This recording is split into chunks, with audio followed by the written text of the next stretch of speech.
I was like, good God, she can't get out of her own way. And I don't give a rat's how frustrated she is. The Chicago Sky should suspend her for this. They won't, because they're too damn scared of her fame. Here's the moment. A packed Wintrust arena, roaring with anticipation. TV cameras buzz. Foam fingers sway like buoys in a storm. Chicago clings to a fragile one-possession lead, and every player feels the burn of adrenaline like battery acid. In their throat, the ribbon board shows 35 seconds left. Suddenly, flack, a whiteboard sails through the air, sending marker dust swirling like a snow globe. In an instant, the game transforms from a nail-biting thriller into a viral spectacle. That wasn't just tension in the air, that was is walking over to the bench and she slaps the clipboard out of her coach's hand. Angel Reese is definitely finding her own, and the explosion of debate that followed has already eclipsed the box score, dominating every timeline across. This is some Bush League lack of respect. This behavior can't happen.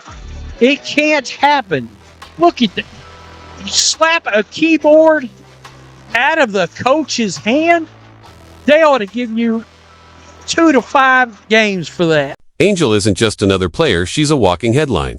She came stacked with half of Louisiana's nil fortune, a Final Four villain origin story, and a TikTok following loud enough to shake cities. Bayou Barbie, Double Barbie, and now, with trade rumors swirling Chi-Town Barbie, her nicknames spill out like bold new energy drink flavors, made to sell, built to brand. But what you can't package is the fire she brings when the whistles start to feel personal. That heat doesn't fit. Referees blew every whistle. Like, I'm not joking. There was one play where Angel Reese dribbled backwards. She backed into Aaliyah Edwards and tripped over her own feet and got free throws. The free throws that led to this happening were unbelievably soft. That led to Angel Reese breaking. For 3 quarters, she practically took up residence at the free throw line 15 makes. 5 more attempts than the entire Mystics squad. But when a late off-ball foul handed Washington a trip to the stripe, chaos sparked. The Sky bench lit up, voices rising, and assistant coach Noam tried to restore order with a quick sketch of X's and O's. Reinforcements. Not quite. Reese smacked the clipboard with such. Angel Reese had a great game. She had 22 points, 15 rebounds. There were some questionable calls from the referees on both ends of the floor during this game. Now, every highlight reel is stuck on replays, O-motion breakdowns, Zapruder-style zoom-ins, and thumbnails, screaming unhinged. We've watched stars toss headbands, punt chairs, even stage a malice at the Palace. Light. But this felt different. There's something almost sacred about smashing a coach's clipboard in full view of your locker room tribe. It wasn't "I hate the refs." It was "your authority ends where my frustration begins." Viewers could feel the static ripple through their screens. And yet, the league's response, a polite shrug. No suspension, no fine jest. The classic, "we'll handle internally." Translation. Engagements, spiking refresh your feed. The takeaway for every kid rocking a rec league jersey. If you're magnetic enough, your anger isn't trouble. It's brand strategy. You kidding me? That is one of the most disrespectful acts I've ever witnessed by a professional athlete towards their coach, one of their coaches.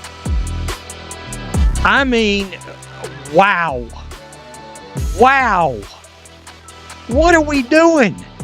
Scroll your feed, and it's a digital battlefield. On one side, Team Clipboard demands a multi-game suspension in the name of preserving coach-player boundaries.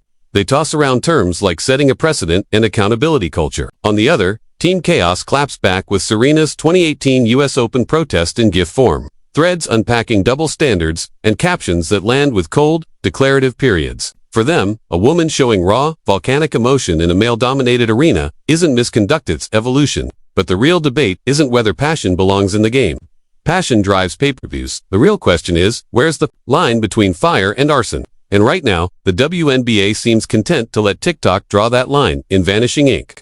Now, guys, I'm not one to blow up negativity, but Angel Reese is supposed to be leading young women and being a great example to girls and kids all over the world. Lost in all the fireworks. Chicago blew another one. Despite Angel Reese's stat line surging 17 rebounds one night, 23 points the next, the Sky's record continues to sink like a stone necklace. In sports, winning camouflages cracks losing. Throws them on a jumbotron in 4K HDR, and with each collapse, the spotlight burns hotter because the only thing that sticks in the end is the L. I would be worried about Angel Reese demanding a trade.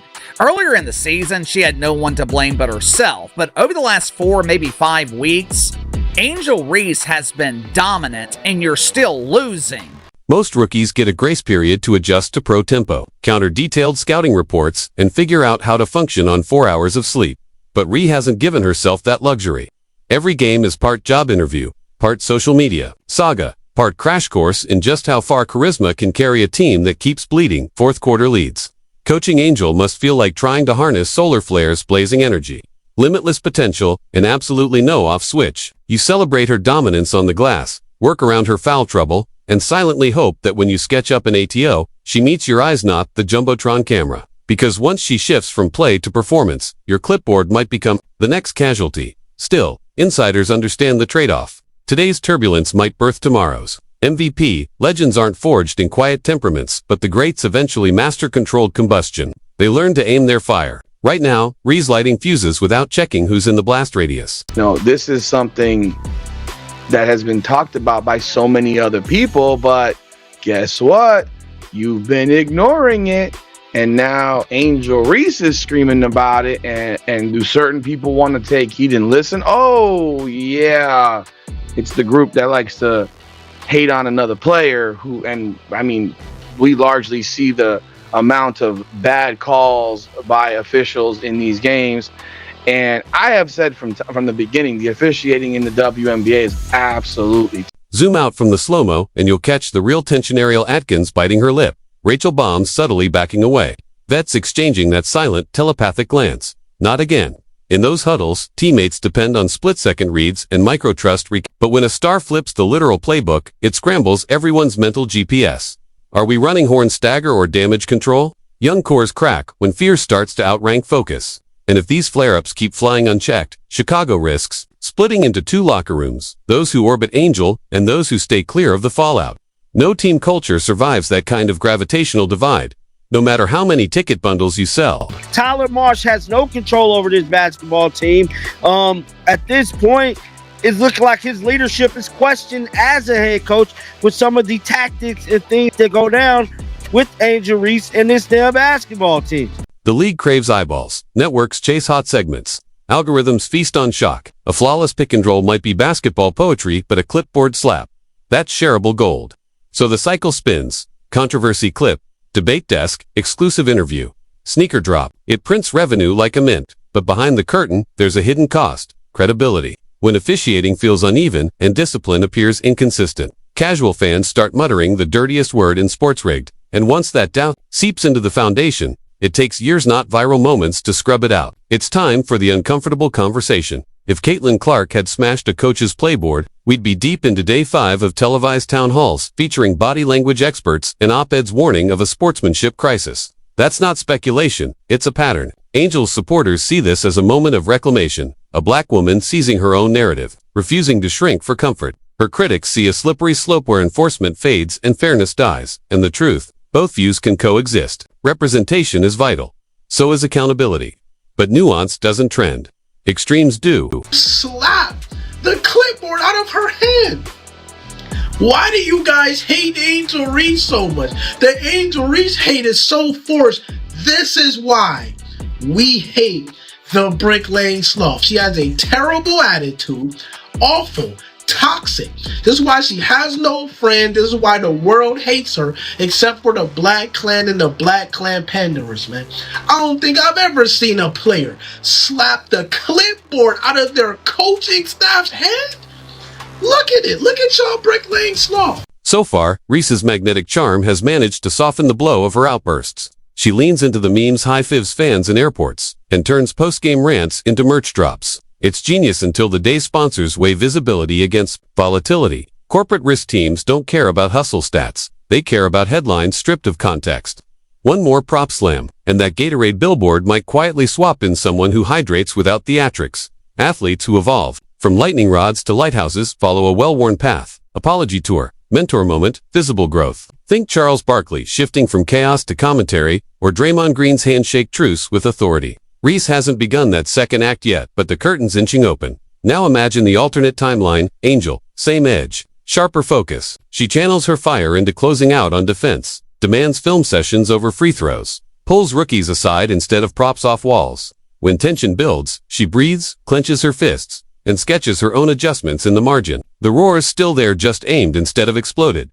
That version of Angel, she could anchor a young team, shatter attendance records, end playoff droughts, and give the league a superstar who uplifts instead of overshadows. She'd still dominate headlines just for buckets, not blow up. It's tough when you talk to officials and I ask them, hey, we only shot 2 free throws. We've only been to the free throw line twice up into the fourth quarter, and she tells me it's not her job. It's frustrating, and I don't give a damn if I get fined because that's cheap, and I am tired because I've been nice and I've been humble with it, but I am tired. Kathy Engelbert sits at a delicate crossroads. Discipline Angel Reese, and you risk alienating the digital wave of fans she's brought into the fold. Let the moment slide, and you send a louder message that stardom overrides structure, that rules are suggestions, not standards. The right response isn't clean, it's calibrated. Accountability that educates, not shames. A one-game benching. A team-issued statement focused on respect. An anger management session that doesn't feel punitive, but purposeful. Something real. Something that reestablishes gravity without dimming the wattage of a generational talent.